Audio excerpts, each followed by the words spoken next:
Magandang gabi po sa lahat.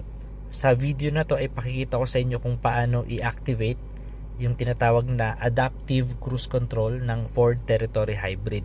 So ang una natin kailangan gawin ay ipakita natin muna kung paano i-alter yung display na to para makikita natin dyan yung status ng Adaptive Cruise Control. So dito i-press mo itong button na to para mag-toggle siya sa settings nitong left display na panel. Pagka-press mo nito ay pindutin mo yung left or right para mag-toggle properly. So press ko siya, tapos tingnan nyo, nagta-toggle siya. Ayan. So ang pipiliin mo ay yung driver assist. Kasi isang klase ng driver assist feature yung tinatawag na adaptive cruise control. So ngayon naka-deactivate siya. Wala pang kahit anong display na information na pinakikita yung sasakyan. Para i-activate siya, i-press mo tong gitna, press lang. Ayan. Sasabihin niya ay adaptive cruise control on. And then pagaganahin niya na yung radar, tapos makikita mo na yung distance mo sa sasakyan sa harap. Bali ang mangyayari ay ipapress mo to para ma-reveal sa'yo yung sasakyan sa harap.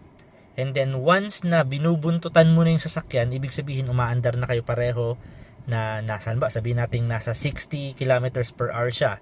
Tapos ikaw rin ay nasa 60 kilometers per hour. Once na i-activate mo yung adaptive cruise control, ang gagawin ng sasakyan ay bubuntutan niya lang yung sasakyan na yun sa harap. So bali ang gagawin niya ay pag umabante yung sasakyan sa harap, aabante rin yung territory. Kapag tumigil yung sasakyan sa harap, ay titigil rin yung territory. Bale, para mag-resume yung territory na umandar ulit, kailangan mong tapakan yung accelerator para aabante ulit siya. Or, pwede mo ring pindutin yung tinatawag na resume. Yung resume naman ay press up. Yan. Okay, so bubuntot-buntutan niya na. So, bali ang procedure ay una, ipipress mo to. Yan. Pag na-press mo na yan, lalabas yung sasakyan sa harapan mo, makikita mo siya. And then, once na satisfied ka na dun sa speed mo with yung sasakyan sa harap, ibig sabihin, okay ka nang bumuntot-buntot dun, nakapili ka na ng sasakyan na maayos mag-drive at hindi matakaw sa preno, pwede mo nang i-press yung set. So, aabante kayong dalawa, ipe-press mo tong set down. So parang habang umaandar ka, nadadrive ka, press mo yung gitna, tapos pag okay ka na dun sa nasa harapan, yan, press mo tong down. Kung ano man yung speed nung nasa harapan ay imi-mirror yun nung sasakyan.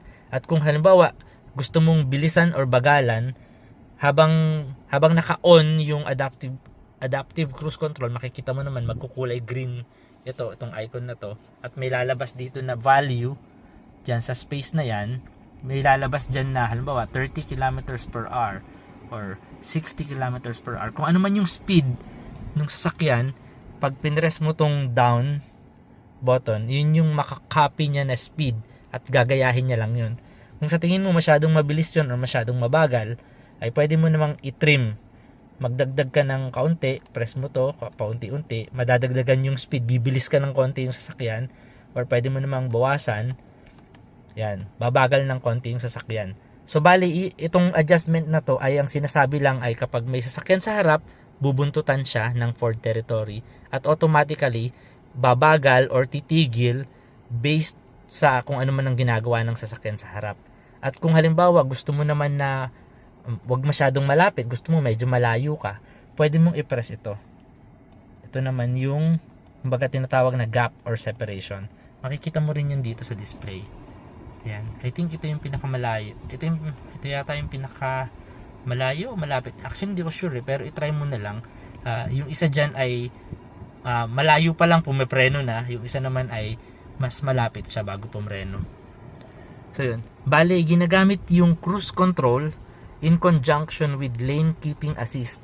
Yung lane keeping assist naman, diniscuss ko to sa iba pang video, pero daanan ko lang ng mabilis. Kapag yung sasakyan mo ay bumubuntot-buntot na ng maayos, gusto mo rin sana na igigitna ka niya ng maayos sa kalsada. Gagalaw ng kaunti yung manibela.